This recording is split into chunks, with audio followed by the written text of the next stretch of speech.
여호와는 나의 목자시니 내게 부족함이 없으리로다.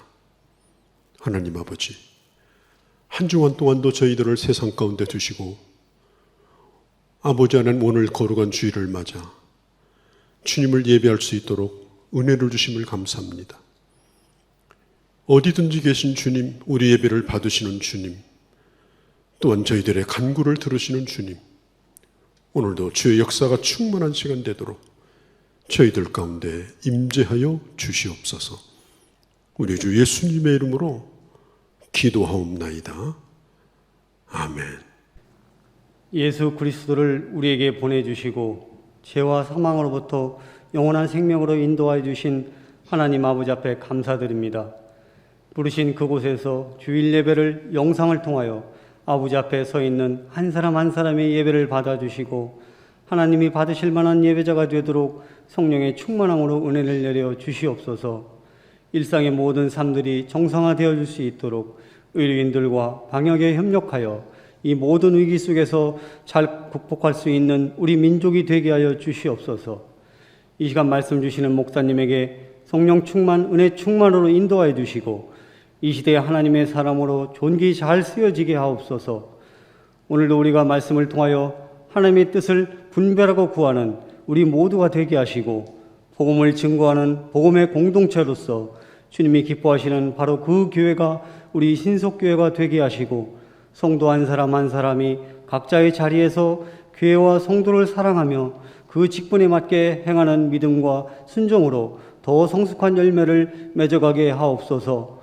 지금도 살아계셔서 모든 것에 주관자이시며 통치하시는 예수 그리스도의 이름으로 기도드리옵나이다. 아멘. 함께 은혜 받으실 하나님의 말씀을 보겠습니다. 고린도전서 12장 12절에서 13절의 말씀입니다.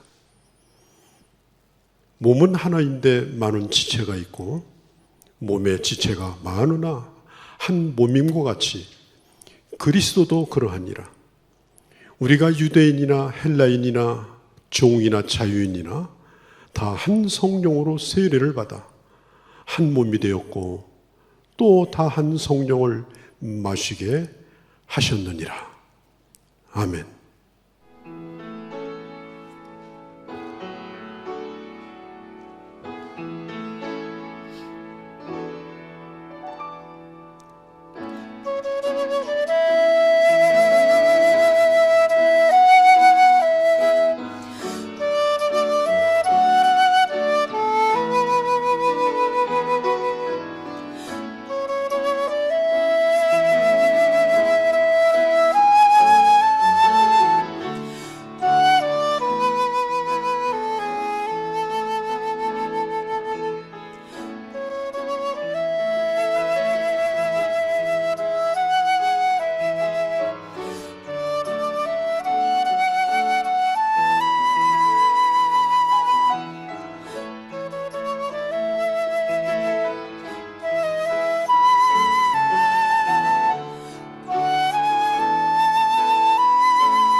제가 2014년도 10월 달에 서울에 필립 얀시라고 하는 작가가 서울을 방문했을 때 그때 그의 강의를 직접 가서 들은 적이 있습니다.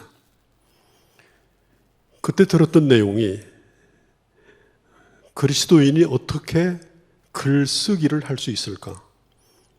그는 이런 얘기를 했습니다. 글을 쓴다고 하는 것은 마치 순례길을 떠나는 것과 같이 설레는 것이고 또 신비로운 것이고 또 많은 것들을 담을 수 있는 그런 매우 귀한 주의 일 가운데 하나다. 그런 얘기를 들었습니다.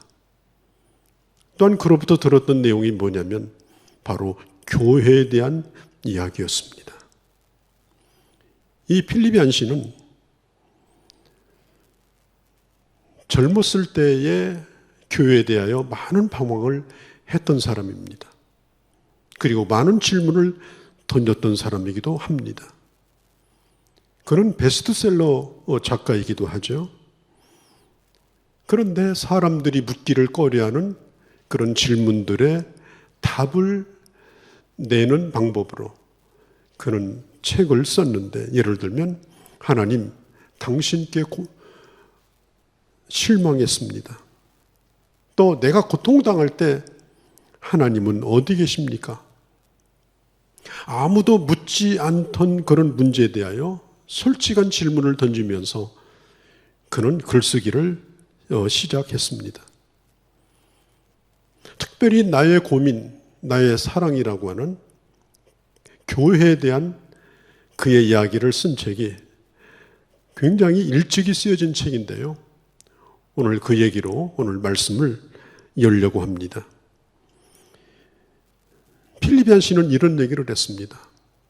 교회라고 하는 것은 사회를 정화시키는 것도 아니고 또 이 세상을 도덕적으로 더 훌륭하게 만드는 것이 아니라 교회의 존재의 목적은 바로 하나님을 예배하기 위해서다라고 강력하게 주장합니다. 또한 주일 예배를 마치고 우리가 던져야 될 질문은 뭐냐? 오늘 나는 예배를 통해서 무엇을 얻었는가 하는 질문이 아니라 나는 오늘 예배를 통하여 하나님을 기쁘시게 하였는가를 생각하라고 했습니다. 그리고 그는 교회에 대하여 여러 가지 은유적인, 비유적인 이야기를 많이 했는데요. 마치 교회는 운전면허 관리공단의 접수처와 같다, 이렇게 말했습니다. 이 말은 각양각색의 사람들이 모인다는 거예요. 이제 우리 면허시험 보기 위해서 뭐 어린 사람도 오고 7, 80 먹은 노인도 오는 것처럼 또 교회는 응급진료소와 같다. 상처받은 사람들이 가야 될 곳이다. 또 교회는 지하철과 같다. 누구라도 다 타는 곳이다. 또 교회는 가족과 같다. 모든 신분, 계급이 중지되고 밉든지 곱든지 한 공동체를 이루는 가정과 같다. 또 그는 특별히 이런 얘기를 했습니다. 교회는 선수 탈의실과 같다. 환호를 받는 운동 경기장이 아니라 운동 경기장에서 누렸던 그 감격을 가지고 모든 것을 다 내려놓는 것이 바로 교회다. 그렇게 말하기도 했습니다. 필립 얀시는 미국 남부의 아주 경건한, 아주 보수적인 그런 곳에서 신앙생활을 시작을 했습니다. 그가 어려서부터 들었던 설교는 뭐냐면 하나님은 아주 호되게 혼내시는 무서운 하나님이다. 그가 들었던 설교의 대부분은 지옥불, 유황불, 그런 내용들이 주로 설교의 주된 내용이었습니다. 그러다가 그가 이제 철이 들어가면서 교회에서 일어나는 부조리들, 또 문제점들, 이런 것들을 바라보기 시작하면서 그는 교회에 대하여 회의론자가 되고 결국은 교회를 떠나가게 되어집니다. 그는 그의 책에 이렇게 기록합니다. 내가 교회를 떠났던 것은 진심으로 주님을 만나기 위한 것이었다. 아마 오늘 이 대한민국에도 지금 교회를 떠나 있는 사람들 가운데 이런 생각으로 방황하고 있는 분들도 저는 있으리라고 생각합니다. 필립 얀시에게 교회는 그야말로 그의 고민이었고 그의 사랑이었습니다. 지금도 이와 똑같은 고민을 가지고 그리고 교회를 사랑하며 사는 그리스찬들이 참으로 많을 것입니다. 교회에 대하여 부끄러운 마음도 있고 또 교회에 대한 분노의 마음도 있고 그리고 눈에 보이는 부족함에도 불구하고 교회를 너무나 사랑해서 눈물을 지으면서 또 교회를 아끼는 그런 사람들이 있습니다. 교회는 은혜를 말하면서도 율법으로 돌아가고 정죄하고 그리고 사랑을 말하면서도 서로 싸우고 그리고 분쟁하는 그런 곳이기도 합니다. 또 하나님을 향해서 나아가는 그 영적인 그 풍성함이 오히려 이 교회라고 하는 벽에 가로막혀서 결국은 꽁꽁 묶여있는 그런 신앙생활을 하기도 하는 것입니다. 필립 얀시에게 가장 눈에 거슬렸던 것은 이 그리스도인들의 위선이었습니다. 이중적 태도, 이중적 생활 이런 것들이 그 어린 필립 얀시에게는 굉장한 갈등 요소였고 또 한 가지는 문화적 장벽이었습니다. 세상 사람들이 교회에 들어와서 교회 예배를 참석할 때 그것이 경건하다든지 아니면 영적이라든지 그런 것보다는 별로 적응이 안 되는 전혀 다른 그런 문화의 장벽. 이 필립 얀시는 나이를 먹어가면서 바로 그런 문화의 벽에 대한 고민을 하기도 한 것입니다. 그가 오랜 방황 끝에 교회에 돌아와서 쓰게 된 책이 바로 나의 고민, 나의 사랑이었습니다. 그는 몸으로 교회를 떠났던 기간도 끝내 교회를 포기할 수 없었다고 말합니다. 왜 그랬을까? 교회는 세상이 보는 시각과는 전혀 다른 뭔가가 있는 곳이기 때문이었다. 그리스도인의 삶은 오직 교회 공동체 안에서만 가능하다는 것을 발견했기 때문이다. 그는 잠시 교회를 떠나 있었지만은 그는 언제나 고통스러웠다고 말합니다. 교회 안에서 고통을 받는 것보다 교회를 떠나서 받았던 고통이 더 컸다라고 말합니다. 그래서 이제는 그는 이렇게 말합니다. 나는 교회에서 어떤 것도 참고 견딜 것이다. 그리고 교회를 나는 사랑할 것이다. 그런 교회에 대한 시각을 완전히 바꿨습니다. 전에는 이 교회에 대해서 뭔가 내가 얻어야 된다라고 하는 그런 소비자적인 마음을 가지고 교회를 대했고 또 마치 공연을 보듯이 예배를 드렸습니다. 오늘 주변에 둘러보면은 교회 다니는 사람들 가운데 크리스찬 가운데 심지어 목회자 가운데도 이 예배가 하나님 앞에 드려지는 것이 아니라 하나의 이것은 문화적 그런 공연과 같은 그런 생각을 가지시는 분들이 있고 또 예배를 드리는 사람도 예배 자리가 객석으로 변하고 오늘 제법 즐거웠으면 박수와 환호를 보내지만 그렇지 못하면 무거운 마음으로 교회를 나가게 되는 것이죠. 여러분, 우리가 드리는 예배의 객석에서 그 모든 예배를 바라보시고 그리고 그 예배를 평가하시고 그 예배에 만족하시는 유일한 객석의 딱 한 분은 바로 하나님이십니다. 그리고 설교자뿐 아니라 예배 자리에 나와 있는 모든 그리스도인들은 전부 하나님 앞에서 드려지는 예배자인 것입니다. 교회가 어떤 문화적 즐거움이라든지 약자를 받아주고 사랑한다든지 또 사람들끼리 관계를 맺어서 우정을 만들어 간다든지, 교회가 그런 곳이 아니라 교회는 진정으로 하나님을 예배하는데 그 가치가 있는 것입니다. 필립 얀시는 계속 말합니다. 이것에 실패하면 교회는 모든 것에 실패하는 것이다. 오늘 우리 현대 이 대한민국의 현실은 지금 교회가 주변 사람들에게 마치 골칫거리가 되는 것처럼 보입니다. 세상이 교회를 걱정합니다. 교회가 저러면 되겠느냐고. 여러분, 우리 예수 믿는 사람들은 하나님의 가족들입니다. 다양한 하나님의 사람들이 모여서 지금 연합을 이루어 있습니다. 그리고 서로 소통합니다.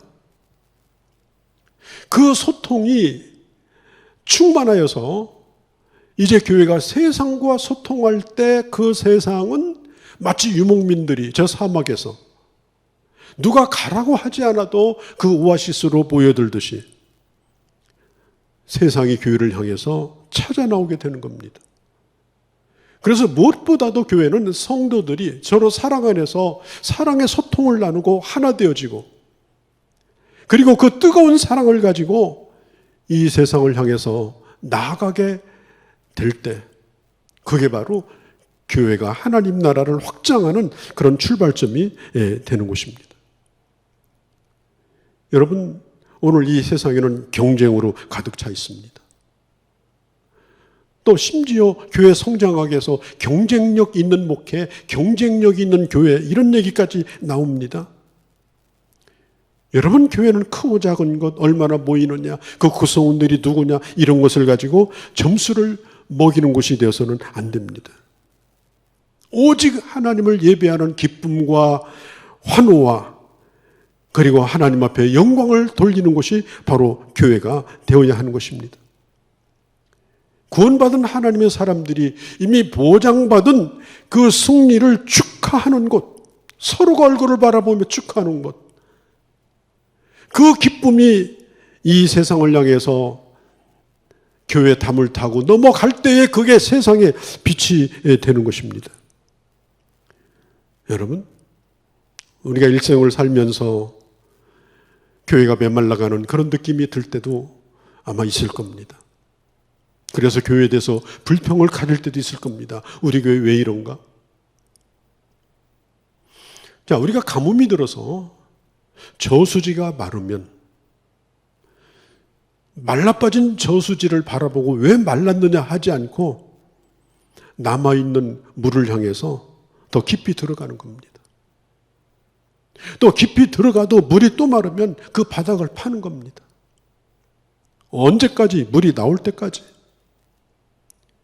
결국은 그렇게 해서 서로 힘쓰고 애써서 그 교회가 끊임없이 영적인 생수가 터져 나오도록 해야 되는, 바로 그 고민을 안고 우리는 교회를 사랑하고 살아가는 자들인 것입니다. 오늘 고린도전서 12장을 일부분을 봤는데요, 교회에 대한 성경의 많은 비유들이 나와 있습니다. 저는 그 가운데 이 교회는 그리스도의 몸이라고 하는 이 비유가 참 좋습니다. 여러분, 몸이 뭐예요? 몸은 유기체입니다. 몸은 생명적 관계입니다. 여러분, 이 몸은 절대로 갈라놓을 수가 없습니다. 어느 한 부분도 떨어져 나가서는 안 됩니다. 연결되어 있어야 합니다. 그리고 몸은 그 기능이 다 다릅니다. 그래서 그 몸의 역할을 하는 거예요. 자동차는 약 1만 3천 개의 부속이 연결되어서 자동차가 간다고 그러죠. 비행기는 약 300만 개의 부속이 연결되어서 하늘을 뜬다고 합니다.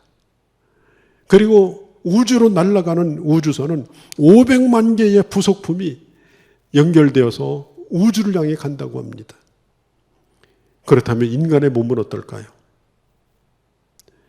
인간의 몸은 약 60조 개가 되는 어마어마한 세포가 모여져서 그것이 몸을 이루어서 그리고 음식을 섭취하고 공기를 또 들이마시고 그러면서 어마어마한 그 생명적 작용이 몸 안에서 일어나므로 한 몸이 존재하는 겁니다. 오늘 우리가 이렇게 몸을 이루고 생명을 가지고 생각을 하고 우리가 한 사람으로 살아간다는 것은요, 이건 어마어마한 기적입니다.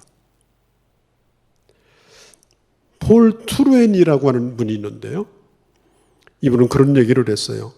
혼자서 할 수 없는 것이 둘이 있다. 하나는 결혼이고 하나는 그리스도인이 되는 것이다. 여러분, 뭐 결혼을 혼자 할 수가 없죠. 당연한 얘기죠. 그런데 그리스도인이 되는 것도 결코 혼자서 할 수 없다. 왜? 몸 안에 들어와서 지체로서 역할을 할 때 그는 그리스도인으로서 역할을 할 수 있다라고 말합니다. 오늘 고린도전서 12장 5절에 보면은 직분은 여러 가지나 주님은 한 분이라고 했습니다. 여러분, 교회 안에는 많은 역할을 하시는 분들이 있습니다. 예배당에 들어오면서부터 안내 보시는 분, 또 주차 안내하시는 분들, 그리고 뭐 주보 나눠주시는 분들, 성가대원들, 또 여러 봉사하시는 분들, 또 예배 모든 우연들, 그런 분들이 전부 자기 역할을 함으로 인해서 이 교회 예배가 이루어지고 또 교회가 역동성을 갖게 되는 거예요. 그리고 교파도 다양합니다. 얼마나 많은 교파가 있습니까? 이 세상에 장로교만 있는 게 아니에요. 지체가 다른 것처럼 교파끼리도 다 달라요. 전부 특성이 있습니다. 그 특성을 살려서 지역마다 교파가 다른 교회들이 여기저기 세워져서 오로지 하나의 교회, 오로지 주님의 교회, 유니버설 처치, 우주적 교회, 그 하나의 교회를 이루고 있는 거예요. 그러므로 우리는 우리 앞에 있는 교회를 위해서도 기도해 주셔야 됩니다. 경쟁 상대가 아닙니다. 옆에 있는 교회를 위해서도 기도해 주셔야 됩니다. 어디 지나가다가 눈에 띄는 교회를 위해서도 축복해 주시기 바랍니다. 왜냐하면 그 교회도 주님의 몸 안에 속해 있는 교회이기 때문에 그런 것입니다. 우리 한 몸 안에 얼마나 많은 지체가 있어요. 겉으로 보이는 것만 눈, 코, 입, 귀, 뭐 온갖 마디마디, 또 눈에 보이지 않는 수많은 기관들이 자기 역할을 다 함으로 오늘 우리가 몸이 되는 것처럼 교회도 마찬가지인 것입니다. 그래서 성경 오늘 21절에 보면은 서로 필요 없다고 하지 말래요. 눈더러 손이 야, 너 필요 없어. 또 발더러 눈을 향해서 필요 없어. 이러면 안 되는 거예요. 필요 없으면 뭐가 돼요?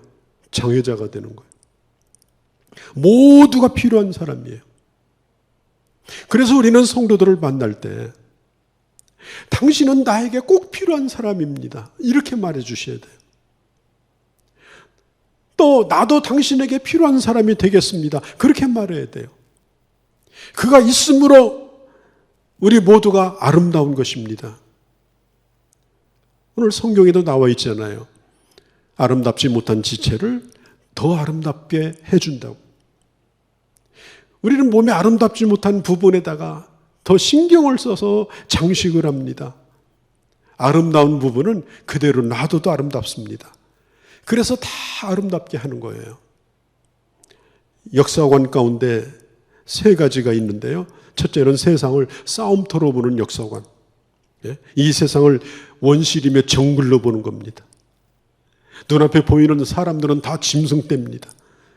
잡아먹히고 잡아먹는 그런 현장으로 봅니다. 그렇게 바라보는 것이 바로 사회주의, 계급투쟁과 강한 자가 약한 자를 집어먹는 그런 사회주의, 공산주의가 바로 그런 세계관입니다.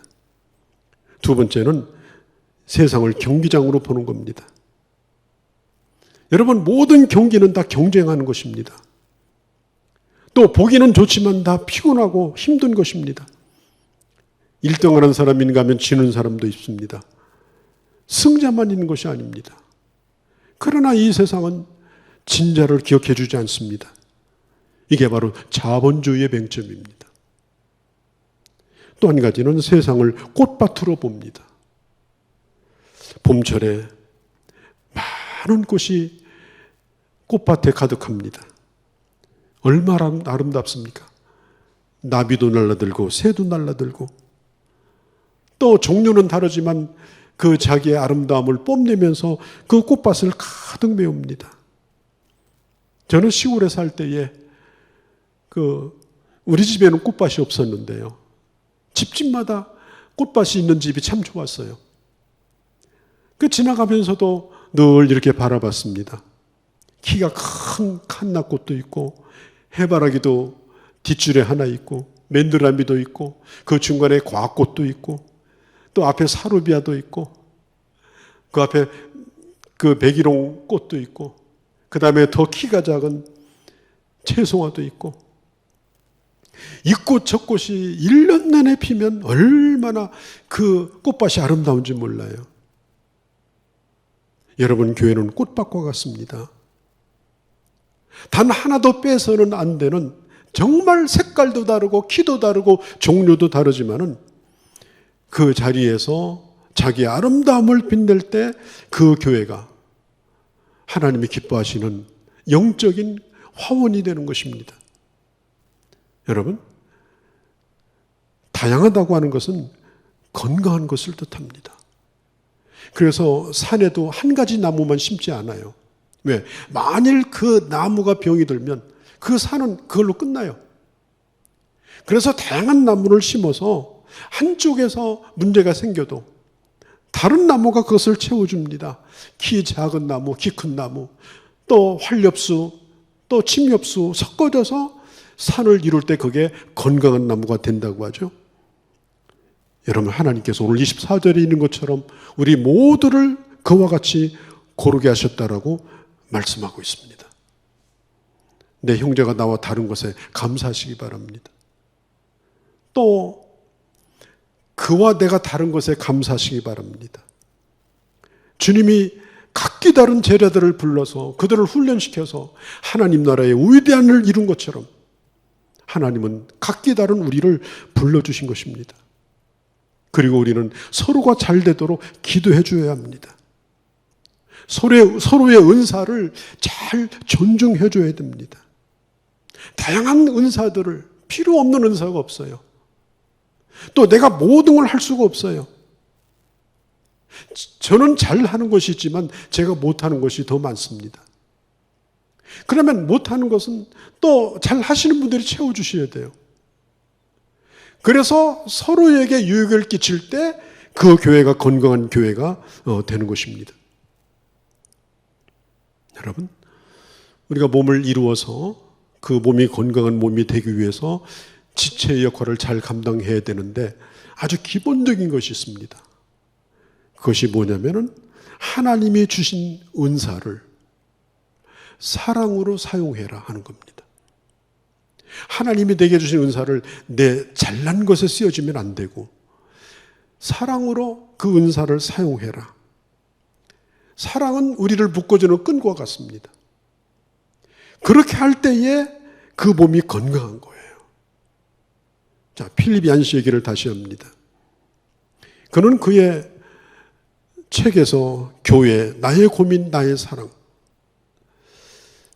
그 책에서 여러 가지 얘기를 합니다. 어느 시대든지 교회를 곱지 않게 바라보는 그런 시선은 있습니다. 아마 우리가 살고 있는 지금 이 시대야말로 더 그러한 것 같아요. 저는 엊그제 어느 교우를 만났어요. 그분이 예수 안 믿는 분을 만났는데 나 교회 다녀 이렇게 하니까 아니 지금이 어떤 시대인데 교회 다니냐고 그래가지고 한 발자국 물러서더라는 거예요. 지금 우리가 그런 시대를 맞고 있습니다. 마치 이 교회라고 하는 거대한 이 교회라고 하는 집단이 큰 사회에 어떤 그늘을 만들어가지고 뭔가 불길한 그늘, 뭔가 음산하게 만드는 그늘을 만드는 집단으로, 또 바이러스를 감염시키는 집단으로 그렇게 지금 낙인이 찍혀 있는데, 우리 다시 한번 생각합시다. 저는 세상의 교회를 그렇게 보는 것이 꼭 저는 이 바이러스 문제 때문이라고 생각하지 않습니다. 그동안의 교회가 세상에 심어준 부정적인 시각 때문에 그렇습니다. 그래서 세상이 교회에 아무 말도 하지 못하고 있다가 이런 기회를 타서 지금 얘기하고 있는 것입니다. 거기다가 지금 우리는 예배도 제대로 드리지 못하고 있습니다. 그래서 고민이 늘어나고 있습니다. 이제는 정말 고민해야 되는 겁니다. 고민하고 이 모든 광풍이 지나간 다음에 정말 이제는 하나님이 기뻐하시는 아름다운 교회로 나가는 그런 계기로 삼아야 되는 것입니다. 교회는 우리 사랑의 대상이기도 하고 우리 고민의 대상이기도 합니다. 어떤 때는 너무나 좋아서 못 살 것 같은 게 교회인데요, 어떤 때는 교회 때문에 힘들어서 못 살아요. 그게 교회인 것 같아요. 필립 얀시가 그의 책에 이런 얘기를 했어요. 저 시골의 한 동네에서 고등학교에 그 밴드가 있잖아요. 관현악단. 그 관현악단에서 열심히 연습해가지고 베토벤 교향곡 9번을 이제 연주를 합니다. 뭘? 동네 사람들을 다 모아놓고. 시골이니까 동네 사람들 다 모아놓고 베토벤 교향곡 9번을 연주하는데 많은 사람들이 모인 거예요. 자, 그러면 그 연주가 썩 괜찮았을까요? 보나마나 그렇죠. 그런데도 그 동네에서 들을 수 있는 최고의 연주는 그 고등학교에 밴드밖에 없어요. 제가 왜 이 얘기를 하는가 하면, 이 땅에 있는 모든 교회들이 뭐 훌륭한 무슨 막강한 오케스트라가 될 수가 없습니다. 그러나 교회 하나하나가 그 지역에 세워지고 그 지역에서 주님의 복음을 들려주고 하나님 나라의 아름다움을 연주할 수 있는 곳은 그 교회밖에 없는 겁니다. 그 지역에서. 그 교회가 입을 다물면, 그 교회가 아름다운 곡을 연주해 주지 못하면 그 지역은 그 아름다운 소리를 들을 기회조차 잃어버리게 되는 것입니다. 유일한 기관입니다. 세상이 주님에 대해 들을 수 있는 유일한 기관이 바로 교회인 것입니다. 우리가 완벽하게 잘하려고 노력은 하지만은 완벽하게 아름다운 소리를 들려주지 못한다 할지라도 하나님의 아름다운 소리를 들려줄 수 있는 것은 교회밖에 없다. 하나님 어떤 분인가를 보여주는 것은 교회밖에 없다. 이걸 잊으시면 안 됩니다. 그래서 때로는 교회가 절룩거릴지라도 목발을 짚고 다시 일어나야 됩니다. 교회가 교회를 비난하면 안 됩니다. 다시 격려하면서 부축해서 일으켜야 됩니다. 교회는 우리의 공격 대상이 아니라 오늘 우리가 고민하지만 우리가 끝까지 사랑해야 되는 내 인생의 가장 귀한 것이 바로 교회이기 때문에 그렇습니다.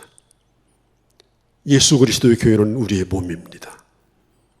몸을 떠난 지체가 없듯이 우리가 하나님의 교회에 머물며 주님이 주시는 은혜를 끊임없이 공급받고 이 어려운 기회에 더욱더 건강한 교회로 새롭게 거듭나고 주신 사명을 감당하는 그런 우리 모두가 되어지기를 바랍니다.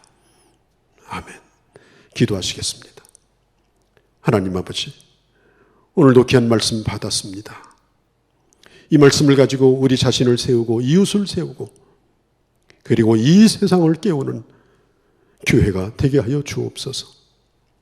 내게 주신 내 인생의 가장 귀한 교회가 나에게도 소중할 뿐 아니라 세상을 깨워주는 하나님 나라의 아름다운 오케스트라가 되게 하시고 하나님의 영광을 드러낼 수 있는 하나님이 바라시는 교회가 될 수 있도록 축복하여 주시옵소서. 우리 주 예수님의 이름으로 기도하옵나이다. 아멘. 주의 장막이 어찌 아름다운지요. 내 영이 사모합니다.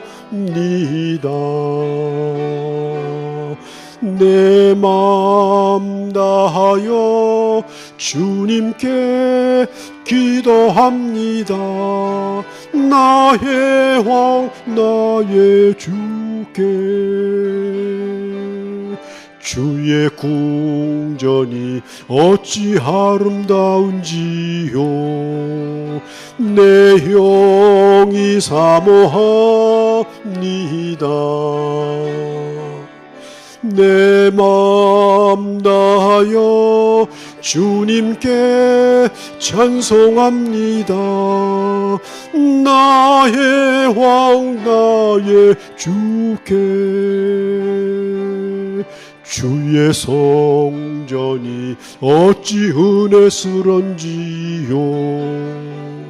내 영이 사모합니다. 내 맘 다하여 주님께 감사합니다. 나의 왕 나의 주께